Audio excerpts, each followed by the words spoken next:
Absolutely could not have been treated better.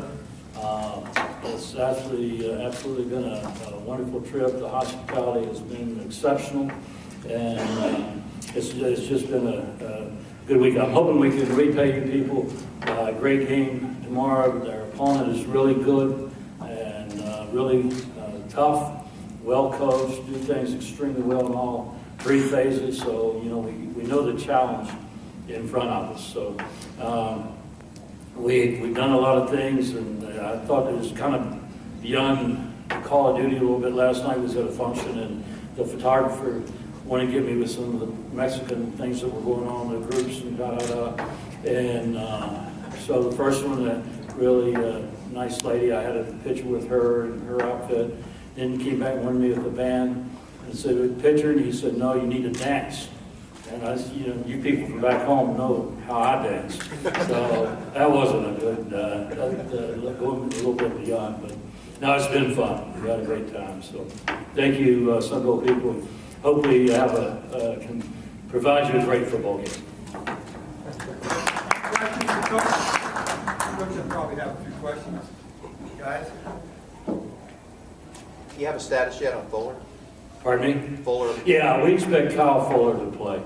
Exum will not play, and Fuller will play in some situations. Do you use them at the nickel? Is that? And yeah, and some packages. So. Coach, what would you say the biggest difference in college bowl games has been over the last 30 years from where it is now? Well, I know at Virginia Tech, you better win them. When he first started out, 21 games ago, we were just happy to be there. And I think we took that approach a little bit. And then I'd go to those alumni meetings in the spring, and they weren't so happy. So I found out it's a lot better when you can win that last game of the year. And so, and I do think, you've got to, things are so nice, it's different, it's a week in the city, things are done for you. And if you're not careful, you don't get into what's really important in the big picture is that you're successful on the field. And so, hopefully we've learned from that, and we're better at that now. And we want to enjoy ourselves. I mean, that's what this is all about. It is a reward. I mean, for having a good year, both sides. But in the end, it's going to be important to both of us that we're successful on game day. Coach, do you have a sense of what the fan turnout? Do you guys bring a lot of people? Do you have any sense of what it'll be like? I'm not sure. I've got enough issues without. No, I'm not sure. I'm sure I know it's a long way for our fans to go, but I'm hopeful that a lot of them will be here. It'll be a treat for them if they do get here. Frank, just given last season's disappointment, if you were able to win tomorrow, defeat a ranked team, get to 9 wins, and perhaps crack the top 25 yourselves by season's end, what kind of progress in your mind would that show from last season?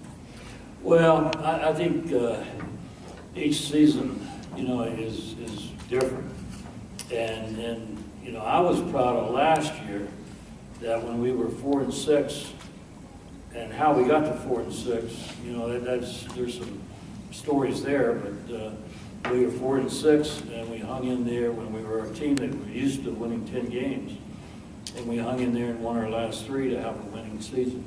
And and then this year, some new faces. It's the most freshmen, new guys that I've ever played in all my years of coaching. And I think the good part is we got some good players for the future, but the bad part is when you play young guys, you're inconsistent. You don't play the same each and every week. So I think if we could get to where you said, I think it'd be a terrific year. I mean, I try to look at the reality of the situation, and the reality of the situation is that ACC teams are getting better.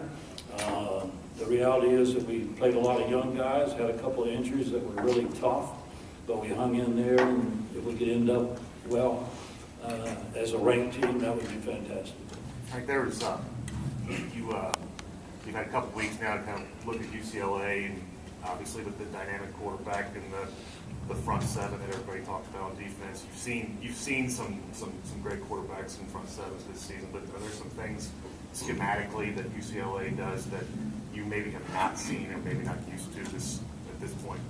Well, you know, regardless of what scheme you use, it gets back to personnel.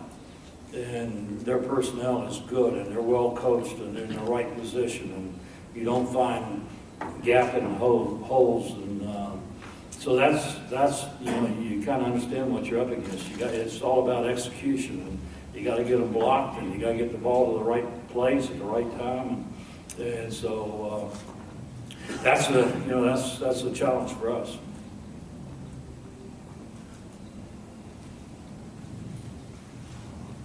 Anything else, guys?